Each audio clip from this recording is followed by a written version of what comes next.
చాలా నీట్గా right to freedom article 19 protection of certain rights regarding freedom of speech.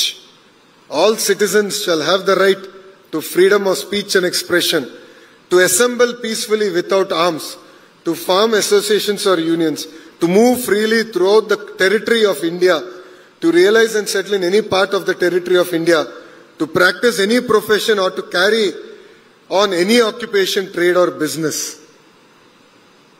ఎందుకంటే గతంలో నన్ను ఇబ్బంది పెడతారు నాకు తెలిసే ఈ రాజ్యాంగం పట్టుకుని నేను నడిచా.